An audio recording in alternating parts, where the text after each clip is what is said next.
So I guess on that note, welcome to the Place for Connection podcast. My name's Melissa Beaton. I'm a psychologist, a breathwork facilitator, mother to two boys, and just in general, life enthusiast. And I've been on my own quest, I guess I'd call it, for healing for the last 20 years, if not longer, but probably really seriously in the last 7, since I've discovered ISTDP, intensive short-term dynamic psychotherapy, which I know you also use. So welcome to the podcast. This is Michelle M. May. Michelle is an author. She's a trainer, speaker, and psychotherapist. She's also a chair of the new Washington School of Psychiatry. She probably wouldn't like to relate to herself in this way, but somewhat an expert on intensive short-term dynamic psychotherapy, which is the method that I study. And she's just written the most amazing book, which I was fortunate enough to read and just finished. It's called What I Couldn't Tell My Therapist, The Truths We Told to Heal Ourselves. And yeah, she's just an amazing human. I've been an admirer of you for a very long time, so I'm super excited and trying not to fangirl too hard. But yeah, welcome. Michelle, I just wonder if you could start by telling, the audience a little bit about yourself and what led you to write this incredible book. So, like you said, I teach at the Washington School of Psychiatry. I do supervision to people like us who want to become an expert in ISTDP. I have a private practice in Washington, D.C. and Virginia, and have recently, it's quite an amazing and weird thing to add author to the list. It's something I'm still getting used to, but an author of this book. So what made me write it, what came to me to write it was I was sitting in a trauma therapist's office, not an ISTDP office. It was actually after I had ended my ISTDP treatment as a Mm. client. And I was sitting in my trauma therapist's office. And this is actually in the book, as you saw. Like there's actually a little bit of an overlap between writing the book and all of this. But she said, "You should write a book." And I very dismissively said, "You say that to everyone." Yeah. And she said to me, I actually don't." And I said, "Well, everyone has a story." And she was like, "Well, not yours." Mm. And I had always thought about writing a book in my life, but I always hated the idea of just writing a book to write a book if you don't actually have a good idea, a good story to tell. And I realized in that moment that um, I had the makings of a book. Mm. So that's how that started, but I wrote a totally different book before I wrote What I Couldn't Tell My Therapist. So it was quite an evolution. It's been quite a last 5 years have been like an Yeah. odyssey. Yeah. Yeah. I wondered what kind of came through that had you shifting from the original book? Because my understanding is that was about your healing journey through your chronic pain, which if you wouldn't mind just chatting a little about would be really helpful just to contextualize the book for the audience. But yeah, I also had wondered what happened such that you then went and rewrote the whole thing, right? Yeah, my first book was because my trauma therapist, it was to help me heal from medical trauma, from all of the surgeries and procedures and all of just to be in a chronic headache for that amount of time, right, causes a lot of trauma. Mm-hmm. And so I thought that's what I'd write about. I'd write about getting help. I'd write about what it's like to feel lost in the medical system. Mm-hmm. I'd write for those people that had chronic pain and were lost. Um, Mm-hmm. and I thought, maybe I'll also write about my relationship to opioids, but I'm not sure. Mm-hmm. Um, and so, yeah, I asked for all of my medical records from all of my doctors from that entire time. Yeah. And like had this Wow. stack. Yeah. And read through every single page and like spreadsheeted out what happened and when, because a lot of it I couldn't remember because I was so in so much pain Yeah. and on a lot of medication. Yeah. Yeah. And so, yeah, and then I just like wrote it up, kind of like the story of, and then this doctor's appointment, and then this procedure, and then this is what they did for this procedure. And at the end of it, I was like, no one wants to read this. This is not like, I don't even want to read this. This is an arduous read. Like Yeah. Okay. this, right? Yeah, it's just too much, Yeah. Yeah. right? With Yeah. without like, it was really more for me to, Yeah. I realized later, to learn about what had happened to me, because I Yeah. didn't really realize what had happened to me. Mm, mm, And so that helped me realize what had happened to me in regards to my head pain and my headaches and the medication. mm, So then I kind of sat there and I was like, well, then what's my book? Because I know there's a book in me. There's something in me. What is the story I'm mm, trying to tell? mm, mm, And then I realized the book can't be about me. I'm not trying to tell everyone. I'm trying to tell me a story about me. mm, I needed to know, but I'm not trying to tell everyone else a story about me. I'm trying to tell everybody a story about we. mm, This is mm, about we. mm. And so I realized in that moment, I was like, oh crap, I'm going to have to tell my real full story. Yeah. And I don't want to just tell mine. I want to weave it together with Mm, two other people so people understand this is a we thing. mm. And at that point, oh my gosh, it just became a whole new monster, because Yeah. I then had to face, like, wait a minute, my story involves other people's stories who don't want these things shared. Mhm. But then I realized that, well, part of the reason I had headaches is because I kept everything inside, and Yeah. it was time. So that's Yeah. how what I couldn't tell my therapist, actually, how that formed. Oh, I've got goosebumps. Like, I think in reading it, there's just so many moments in there where you can see your vulnerability. And I don't know why it was. I just noticed as a reader, and maybe it's because I'm a fellow, imperfect human who's also, had her own challenges and difficulties. And could particularly relate to some of the difficulties you've had, and just your honesty in really kind of conveying them in a really loving and gentle way, towards yourself, towards your clients, and also towards your family.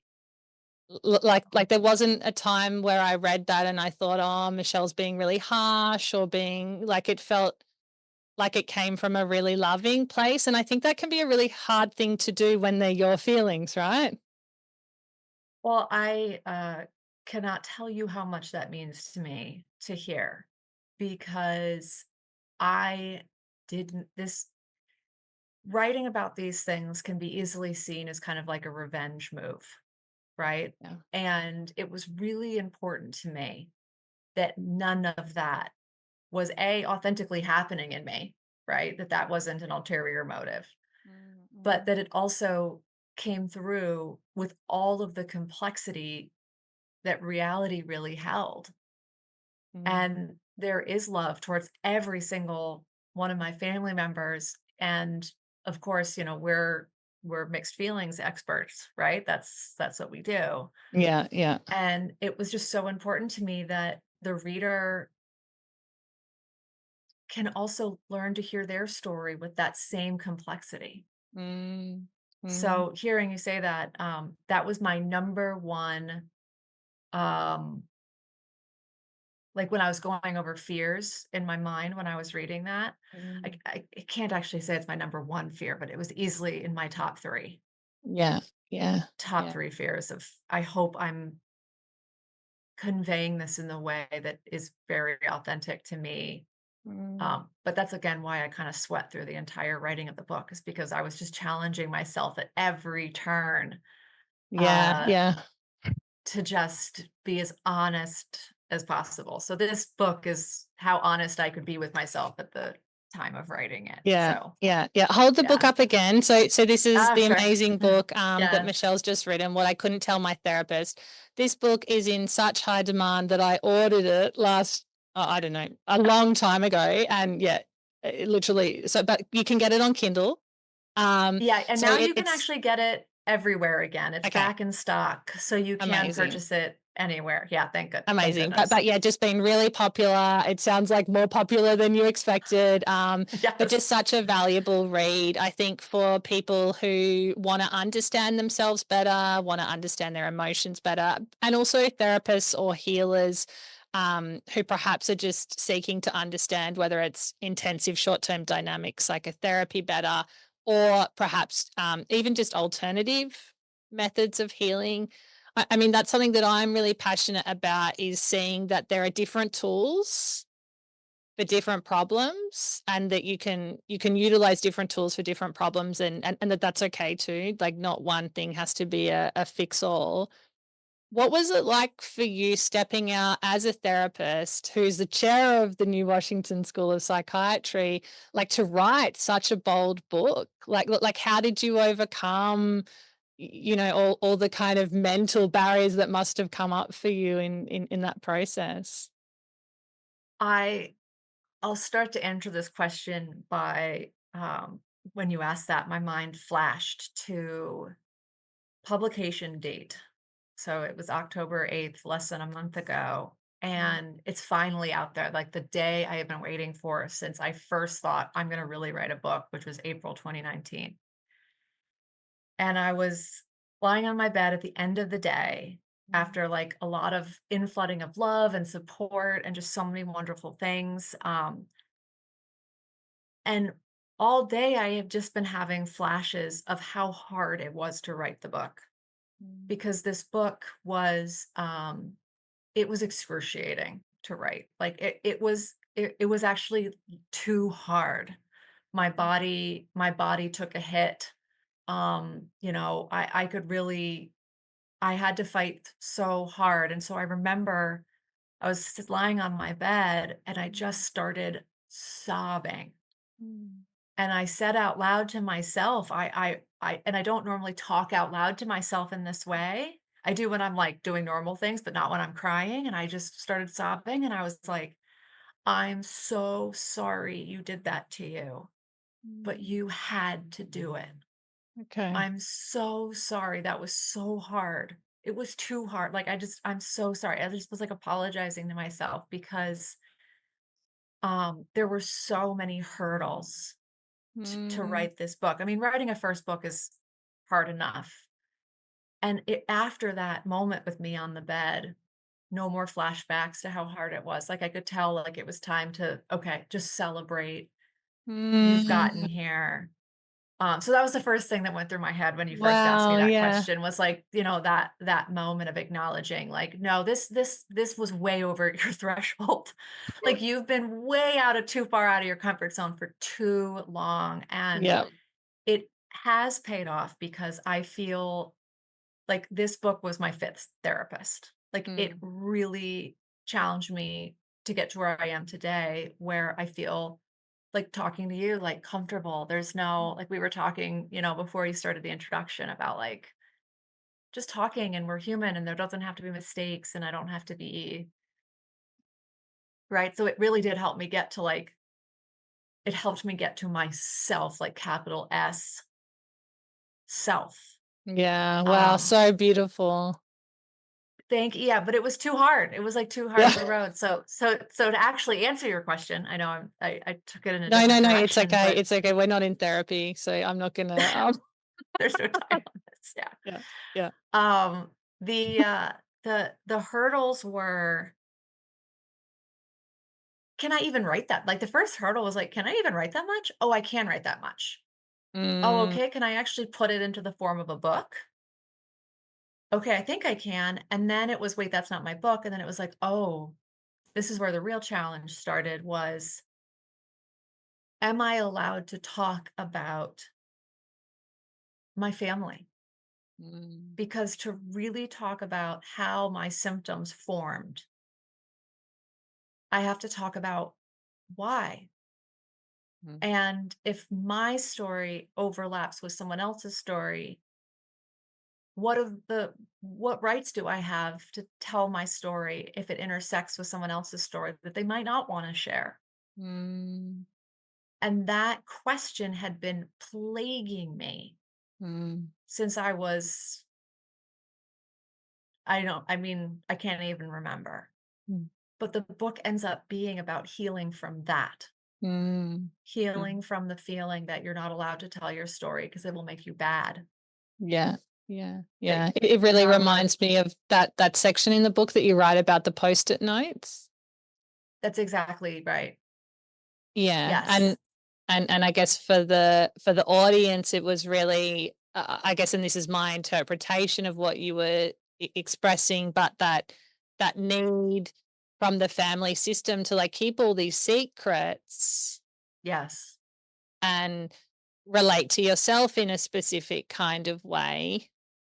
So as to maintain that secrecy, right? Too, and then being able to see how relating to yourself in that way was ultimately kind of a lot of the cause of your suffering, right? That yeah, Exactly. Yep, yeah. exactly. And it's part of where the title comes from, you know, part Mm. of what where the title comes from. And that struggle that we have to protect those that we love. But what do we do when it's at the expense of us? Mm. And that's really the core of the book, Mm. is how does protecting those that we love and trying to remain bonded actually end up doing violence to ourselves? Mm. And how can we find ourselves when we've lied to ourselves for so long?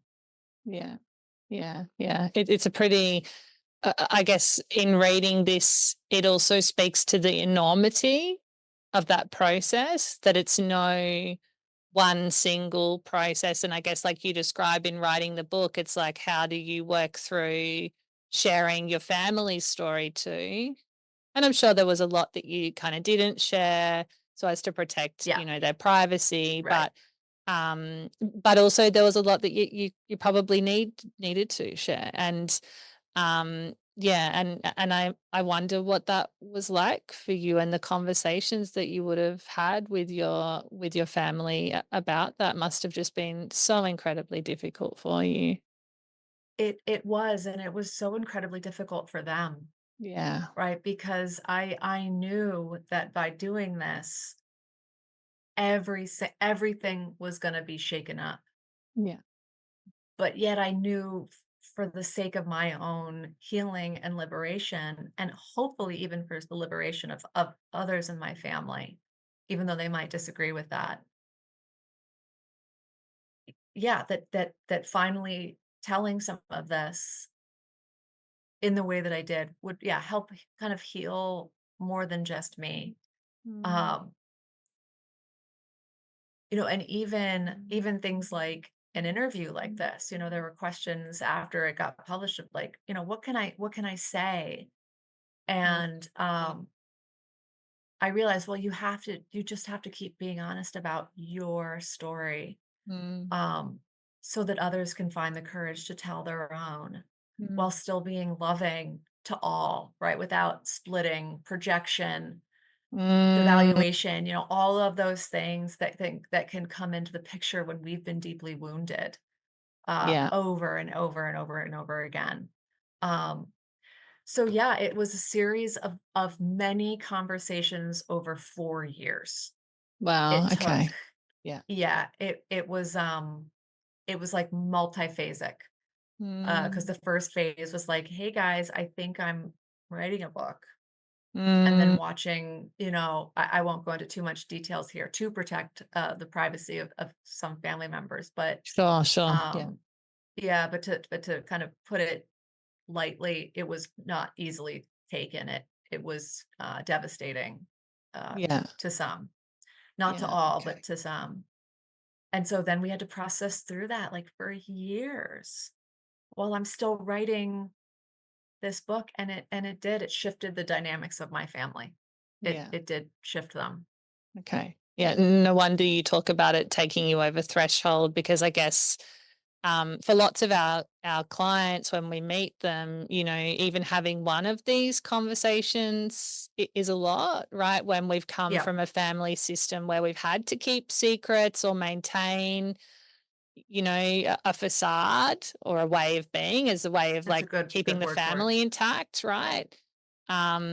So then to do this like in a repeated, genuine, curious, inviting way would have taken a lot of self-regulation from you, and I imagine also from them too. And I guess we have the benefit of having done the work ourselves, right? Yeah, That, that's true. um, but Yes. also I think our families, haven't always done that work, and I notice in myself, I have to really remind myself of that sometimes, like that just because I've done the work doesn't mean that everyone has, and we've all got different thresholds, and it's like how much can I love that person just as they are and accept that without betraying myself That's in the exactly the process. question.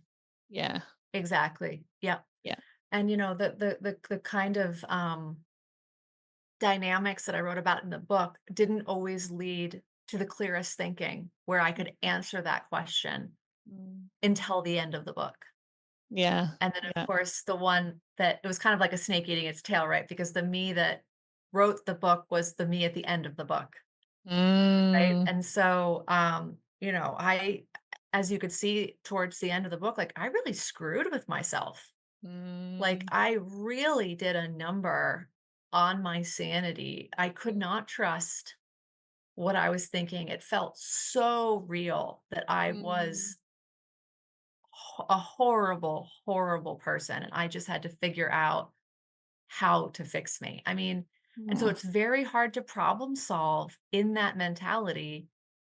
And it's impossible to write a book Mm. that's honest in that mentality. I didn't even know that then, but I came to know that Mm. through this Mm. whole Mm. process. It was really, Mm. it was a rebirthing for sure. Yeah, yeah. I really love that notion of rebirthing because, like you, I've also had some brilliant ISTDP therapists Mhm. and been really fortunate and am currently finishing up with one in this current phase of where I'm at. And in the book, you describe a number of your therapists and just the loving care that they held you in and the full acceptance of you in all of your complexity. Um, and I love how you write this about how you also do this for your own clients, Mhm. in the two other stories, because there are two other stories that are intertwined into your story in this book. But I really enjoyed your reflection on how when we are truly held in such a genuine, seen way, how we can unfurl a lot of this kind of, I don't know, shitty ways of like relating to ourselves that have just been there since the beginning of time because there were all these conditions on receiving love. Like Yes. in terms of, I guess there are some passages of the book that I would love you to read. Mhm. But I'm also conscious of, in terms of like your own experience of having that with a therapist and being able to really see the lies that you told yourself and how these kind of kept you entrenched in these kind of same patterns in all your relationships. Like, what do you think is something you wish you knew back then that you know now that may have really helped you at that time? As Like you were in dealing with my, chronic head pain and oh, using opioids to cope with the chronic pain, which it sounds like was both like necessary at right, times. exactly. Yeah, but also then developed into some kind of coping. Exactly. Yep. Yeah. So noticing that both are true, right? That Right, right. paradox. Yeah. Yeah. Yep, and that was another thing of complexity. I was wondering, like, can the reader accept this kind of complexity? And so, but yeah, Yeah. Yeah. Yeah. Like if you could go back to that time, perhaps when you met with your first psychologist, Dr. A, yes, you know, yes. what do you wish you knew then that you know now that may have been helpful for you back then? so many things, like Mm. countless things, right? I mean, the simple answer is like everything I Yeah. know now, right? But, realistically speaking, I wish that I knew that it was okay to not know as much, like to not know, Mm. right? I wish it was okay. I wish I knew, hey, there's so much you don't know. Mm. It's all good. You'll find it out. Mm. You're not stupid because of that. Mm. You're not inferior because of that. You're not weak because of that. It's just how humans are. Mm. And Mm. so that would have helped me out a lot, right? Because I know me and a lot of my patients, this notion of an unconscious life is terrifying. Mm. And if we were raised to know everything, which most of us were, Mm. right? Oh, Then 100%, especially our generation, right? Like, yeah, exactly. yeah, yeah, Yeah. yeah, yeah. And so that's one thing that I wish I could have deeply known, but there was no way someone could have told me that at that time. Mm. And I could have internalized it, which is one of the reasons I wrote this book, Mm. is because this book is a demonstration of that rather than a telling of that, Yeah, so that yeah. people can say, hey, this is just how we work, and then we is me. Mm. Mm. Yeah, I really like that. Like, when I think about, my own journey of healing, I also relate to that idea of like needing to know facts or knowledge as like and I think it was a bit defensive, like it was like a way that I could control how others perceived me and how I operated in the world. And it was just such a load of crap, really. Like, and I'm just very honest about what I do and don't know now. But I even remember at uni, like I would be afraid to ask what a word meant, as though like I was meant to just know what all words meant. And I think this is a really common thing, right? Our clients come in and they're like, Mel or Michelle are going to expect me to like know all these things, but the reality is we don't know. And like for people who I guess aren't kind of across intensive short-term dynamic psychotherapy or don't know a lot about psychology who might be listening to this podcast, like what do you think is kind of a simple way to explain like the difference between consciousness versus like unconscious processes that you write a lot about in this book and that you write about as the cause of our kind of suffering? Yeah. Yeah. The one way that I'd start to do that is for anybody listening that is new to this concept of what we're Mm. aware of and what we're unaware of. Mm. Take a moment to notice how your body is moving. Mm. Take a moment to notice, were you fidgeting, grinding? Was your foot tapping? Take a moment to notice, was your mind somewhere else? And then ask yourself, were you aware of that right before I said it? Mm. And of course, the answer is no. So that's an example of an unconscious process. Mm. You're Mm. doing it, you're in control of it, but you were not aware of it. Yeah, And yeah, so to deepen into that, it's like, okay, sure, like a foot tap or like a way you were breathing, or even the fact that you were breathing, right? Because that's an unconscious process too. mhm, mhm, mhm, It's really, as I put it in the book, there are invisible puppet strings mm, pulling along why you answer in a certain way or why you had anxiety that you're not aware of, but you can become aware of with the right help. So mm. that's how I would start to explain it to someone that's like, "What do you mean? I know all the things, right? I know Yeah, what I'm thinking and why I'm thinking it and why I do what I do. I know, I get it." yeah, Right? yeah, Is yeah, that there's no one on this planet that can say that and they're correct. yeah, yeah, yeah, and there's, like, an infinite number of puppet strings, right, as well? It's like, Infinite. we think we've got all the puppet strings and, yeah, and then there's, like, so many more, and I love that notion. I Right. think it's also a good analogy for psychotherapy in general, whether it's ISTDP or any other, psychotherapy, which is really based in the client and the therapist relationship, where we're Yeah. building a healthy relationship so that the client can kind of get to know themselves in the Yeah. deepest and most honest way that they can at each period of their lives. Like when you think about that notion of like puppet strings, I guess in terms of its links to psychotherapy, would you say that the puppet strings are like all of the ways that we learnt to cope with situations, or the ways we learnt to cope with feelings, or the ways we learnt to cope with anxiety? You know, is that kind of Yeah, the strings are kind of, if you think about it, so there's a string from a stimulus to a mhm, feeling, mhm, right? And that mhm, we can't do anything about. But then there's a string from feeling to anxiety and from anxiety to defense.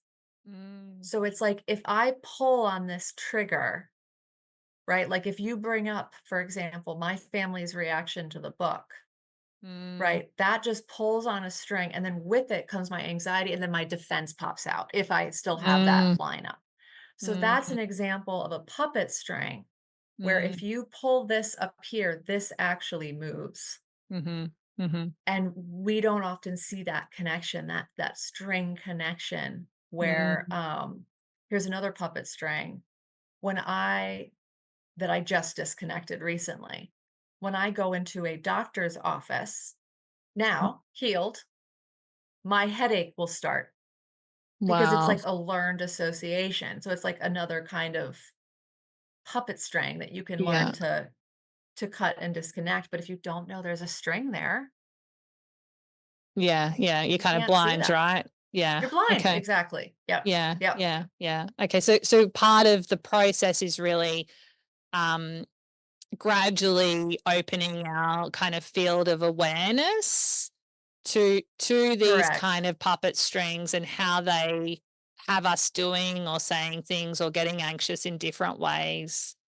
And I guess what I've noticed about some of the best therapists that I've worked with or seen's work is they tend to do this in such a loving and gentle and compassionate kind of way, and I Yeah. think that's really described throughout your book about how even when you're working with your clients in the book, I think it was around something Emma said, you know, you had to really check, was it her wish for this or was that your wish? Yes. Yes. Constantly we must do that for sure. Yeah. Yeah, yeah. So I think this is also something that's important for people in general to understand is like whilst we have control over our own um ability to seek help and get tools that perhaps other people need to come to that decision on their own. And if we can Absolutely. just allow that and hold space for that, that can also be healing too when we can step back and allow Absolutely. that. Yeah, yeah. If it's okay, would you be all right with reading some passages? I'd be definitely. Just guide Um, me where. yeah, I would love it if you would read page 41. I really like this because I think it describes some things that you learn early on in your own therapy that might also make sense for an audience who is like considering, oh, is this something that I want to dabble in or not? Um, Yeah. yeah, yeah. So if you want to start it at the time, like I didn't know. Sure, at Yeah, the top, and then I'll yeah, maybe I'll go to the middle of page 43 at the end of those 7 points. yeah, sounds great. Actually, no, there's more important stuff after that. We'll see. We'll see how Yeah, long. yeah. See, finish when it feels good. Finish when it feels good. Okay.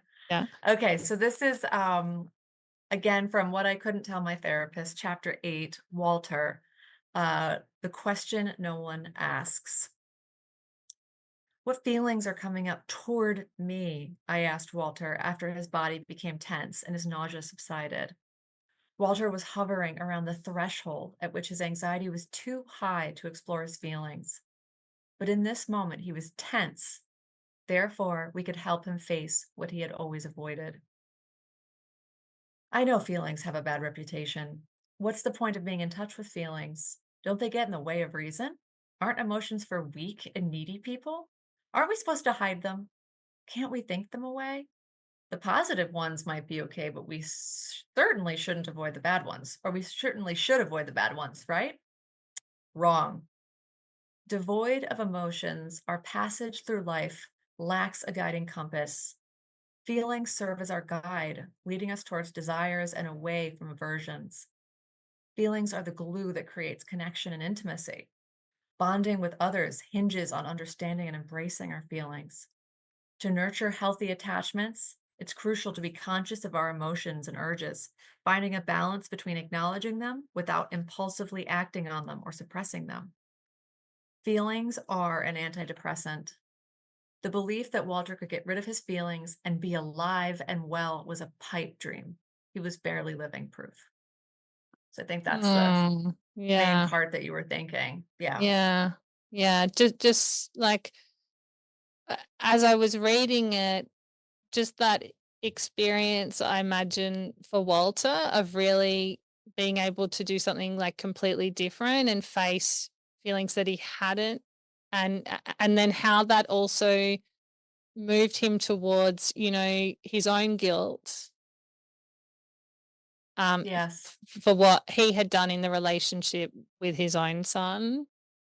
And Yes. then how that guilt helped him actually work towards a repair, right? Like, that actually that Yes. was the very necessary experience to have so that he could give his son what he missed from his own father.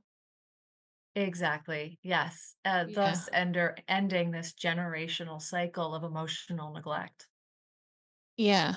or at And I least think doing his best to do so, because some of the damage was already done, of course. But yeah. yeah, yeah, but I think what I love about guilt is that guilt can be so reparative, even late in the piece, right? Like, even, Very yes. like I have a lot of clients. I'm thinking of one in particular, that I had this week, and they have a very difficult relationship with their mother, and I would just think how transformative it could be if that mother could then take responsibility, for their behaviors. Yeah, and just how Yeah. powerful that could be. Healthy guilt could heal the world. Mm, Healthy guilt, and I've gotten in the habit of calling it healthy guilt rather than just guilt, mm, because it's so misunderstood. Right? We think guilt means ruminating constantly on how we hurt someone's feelings. Right? We mm, think guilt means punishing ourselves or thinking that we're bad. Right? We really don't understand guilt um, at all. Right? mm, Guilt is the most loving and brave mm, of all of the feelings. And if we could do it, it would change everything. mm. Oh, that's so powerful. Yeah, I know myself. I had this moment. I was telling my own therapist a couple of weeks ago. I was in New Zealand and I was running around the lake and I was listening to Gabor, Mate's book. Belvermante. Yeah. Oh, yeah. Oh, he's Ah, amazing. Scattered Minds, and I had a lot of guilt come up about my own parenting of my now 15-year-old, and but it wasn't like a mean, harsh. It was just like an honest, loving, sad, heartfelt, and then I just felt compelled to apologize, oh, and to kind of share, my own regrets about the limitations that I had when he was little and how I was wow. unavailable. And I think, I even feel like that grief coming through now, but it doesn't feel nasty or harsh. It feels very generous and open, and I agree with you. I think the more we can hold our guilt, our anger, our love, all of that complexity, like, the more we heal ourselves and the more we can also invite others to do the same, right? Because there's like this generous spaciousness inside of us. Yeah. It- Yeah, I think everyone listening is wishing you were their mom right now. Oh, 'Cause this is such right, this is what we crave, right? We not only crave it from those that hurt us, but I think in the deepest of ourselves, we crave our own ability to do that without anyone getting hurt. mm. So it was just so lovely to hear you say Yeah. that. I mean, Yeah. that's Yeah. the Yeah. kind of energy that can change everything. Yeah, yeah, and I think when I read your stories of your work with your clients, I Mm. really feel that you hold that spaciousness with them too, and that love and care, and really invite them to face their demons, without judgment or harshness coming in, and really, like, as a therapist, I guess if you don't know the method that we're talking about, intensive short-term dynamic psychotherapy. I'm saying it a lot of times because the acronym can be terrifying.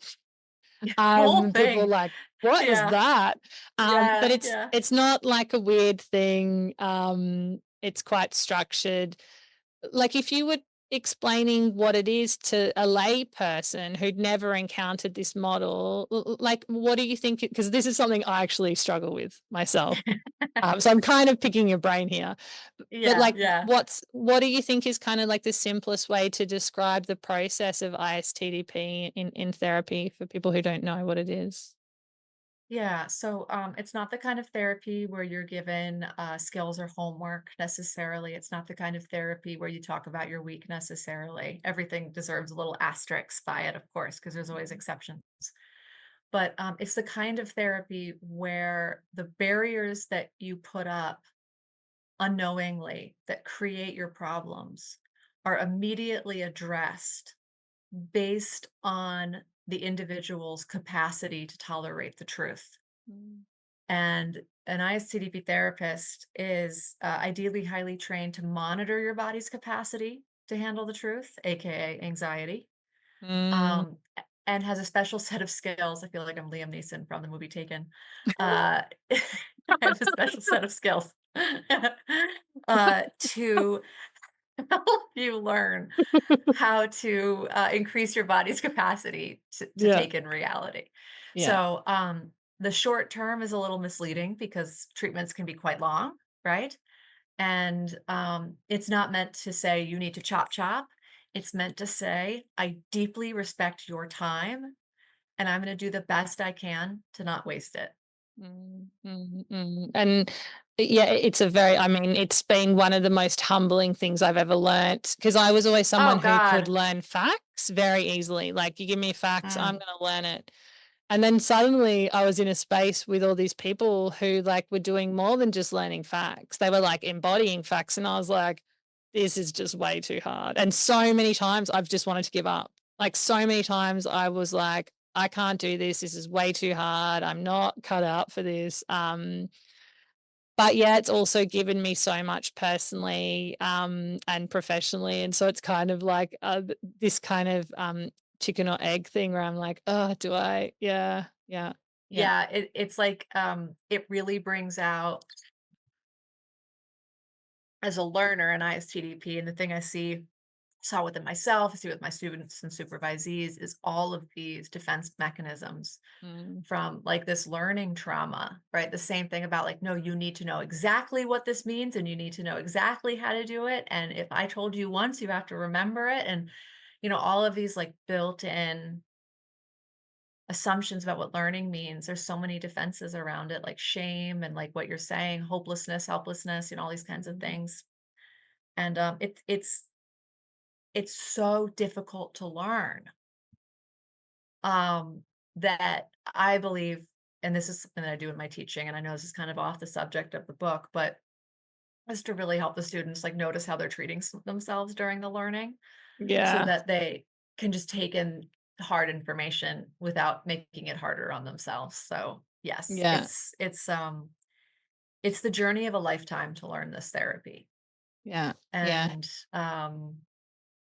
Well, I think it kind of I parallels, your client's experience in that, like, as students or as practitioners, it's the we again, like, we're all, imperfect, we're all learning, we're all, we all have some kind of trauma that we carry with us. It's just like, how okay can we be with showing up with ourselves? And a lot of that'll be based on our attachment history, right? Like, yeah, how okay our family was with us being that way. And so I think it right. all kind of leans back into the book in that sense, because my understanding of the book and was really that there's a real humanness and that it seemed like through telling your story of your chronic pain, caused by physical health problems. And for audiences who haven't read the book, Michelle had 8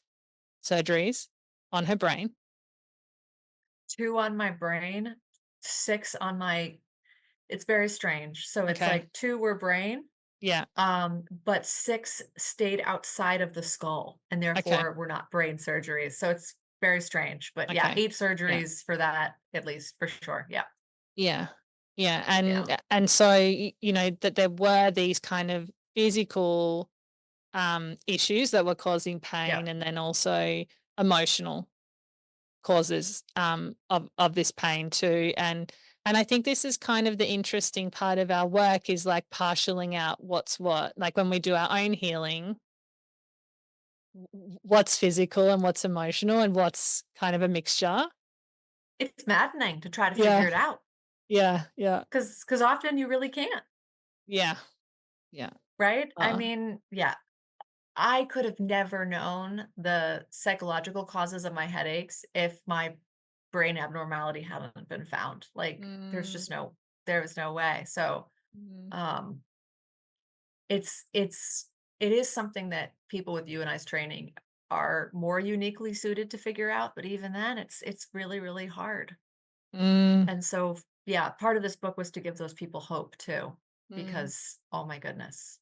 Yeah, yeah, yeah, yeah. Oh, look, I will be recommending it to all my chronic pain clients, anyone Oh, studying ISTDP, anyone who just wants to understand the unconscious better. It's a really brilliant book, Michelle. You should be really proud of what you've achieved. thank And you so as much. someone who's working in this space and practicing, I just see it as such a useful tool to share with clients as well, in terms of normalizing this process. You're not weird, you're not abnormal. This is a very human thing to go through. And in a way, we're all going through it in different degrees. It's just how much love and compassion can we hold for ourselves in that process, right? Very well said. Yeah, yeah. Yes, and that's exactly why I wrote this is because I wanted, my clients would say, "Do you have a book where I can understand this process more?" Or my mom is Mm, asking about it, or my sister, or gosh, this therapy was so helpful for me. And I know my mom can't see you. Can I give her, is there a mm, book she can read? Those kinds of things. So yeah, yes, I'm very much hoping it trickles down and reaches all those that need help. yeah, yeah, yeah. I I really would love you to finish off with another passage of the book. Um, Absolutely. and I'm really struggling to choose because there was like so many parts that I was just like, oh, that is just so brilliant. Look, I'm like, I'm wondering if we could end with your reflections. I don't know if you see this as a bit ruining for the book, or I think it's page on the Kindle, it's page 272, and it talks about with the opioids out of your system. Oh yeah, it is a different page number Okay. Okay. than the physical book. Yeah, yeah, Let me yeah. see. Do you know what chapter it is?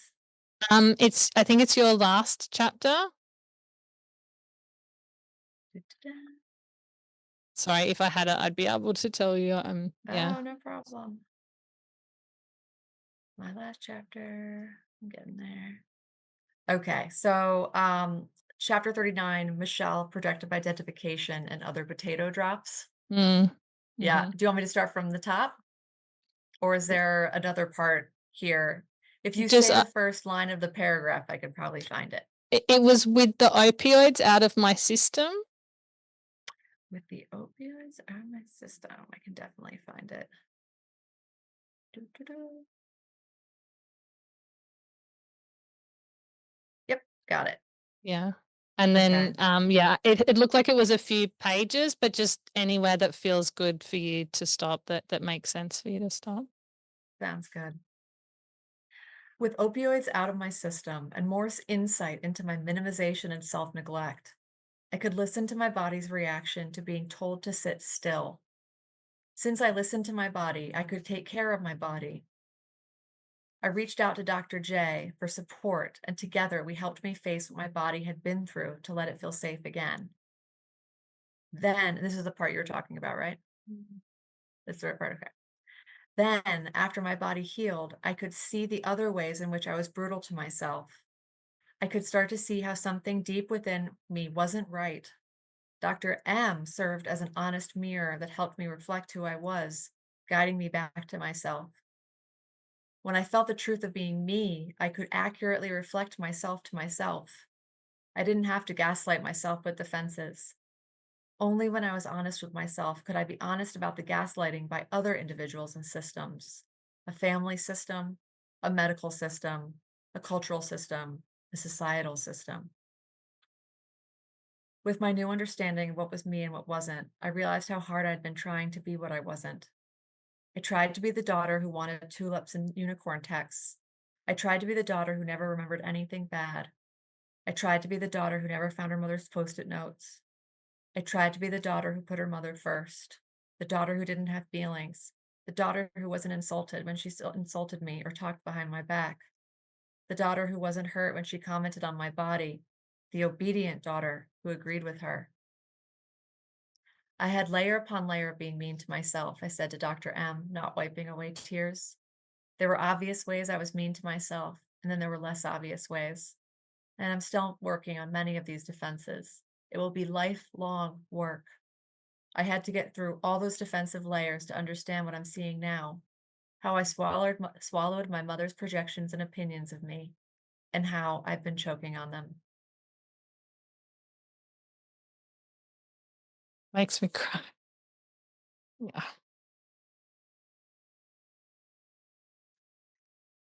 Yeah. Thank you. I just, when I read it, I was like, uh, I can see how much work you put in to protecting your mother back then, and how much, it's clear you love and adore her, right? And also the cost that, and nothing that she did on purpose, like, yeah. So, but then the impacts that this has on us. And I think what I really like about the book is it speaks to what happens in our early experiences that then shapes how we go on to have relationships later on in life. Um, and I think a lot of that is unconscious. Exactly. In these early relationships, that's when we are inadvertently tying that puppet string from feelings to anxiety to our specific defenses. In my case, people pleasing, perfectionism, repression, somatization. And in our work, the kind of work we do, it's like we're learning, look, this connects to this, connects to this, connects to this. That's Mm, one of the major things. And mm, then we're learning untie or cut, untie or cut, untie or cut. mm. And like you said earlier, there are numerous puppet strings. I still have them. There's no way I'll go to the grave with them, right? No, no, It's just how yeah, it is. But hopefully not enough where I notice or something, yeah, yeah, right? yeah. Or not enough where it, and even so that's probably won't even be the case. But um yeah, this book is to acknowledge that we can come out of hiding, Mm, whether it's out of hiding from our defenses and letting our feelings through in a safe way that doesn't hurt anybody, or letting our opinions be known, or finally coming out of the hiding of the of the den of secrets that mm. so much of us are stuck in. So many of us are stuck in. Mhm. Thank you so much for sharing this incredible book. I absolutely loved it. I expected to like it. I didn't know if I would love it, but I really did. And yeah, it's just such a gift, and I appreciate what you went through to create this. It's probably not something I would at this point in my life brave. So I have just so much respect for anyone who's willing to do that, with the purpose of really giving something so generous, to other people who perhaps don't necessarily know what's going on for them, but would like things to be different somehow. And I think it does give a lot of hope. And I think in both of the other stories in your book, what both people talk about it is that sense of hope that it can be different, that I can be more gentle, that I can be more loving with myself. And Yeah. yeah, yeah. And maybe that's hard right now, but I can get there. Yeah. So thank you for coming out of your den of secrets Oh my to God. unlock it all with us. And yeah, I'm so grateful. I remember when I asked you to come on and I was like, oh my gosh, she said yes. I never expected that. So I'm so appreciative of your time. I imagine just how difficult it is for you to put time aside for this kind of thing. So really appreciative, and I'm really hopeful that this conversation will also help some of the audience members to open up perhaps some of these dens that they haven't quite journeyed into but may benefit from doing so. Like if anyone in the audience wants to connect with you, wants to access your resources or books, what do they need to do to kind of find out more information about you, Michelle? You can find me on Instagram Mm-hmm. at Michelle M May LPC. That's Michelle with two L's, M May like the month, LPC as in licensed professional counselor. So again, that's Michelle M May LPC. And then the same is my website, www.michellemmaylpc.com. So you can Mm-hmm. find resources on both those pages. Yeah, even getting on Instagram was another hurdle that I had to do for this book because I wouldn't be on Mm, Instagram otherwise, and I'm so glad that I am. But yeah, that's where they yeah. can find me. Yeah, yeah, I can fully And I relate to that Instagram kind of, yeah, yeah, yeah, yeah. and I just say too, I mean, it is so I'm so thankful that you did have me on. It is so clear that you have such a command of this content.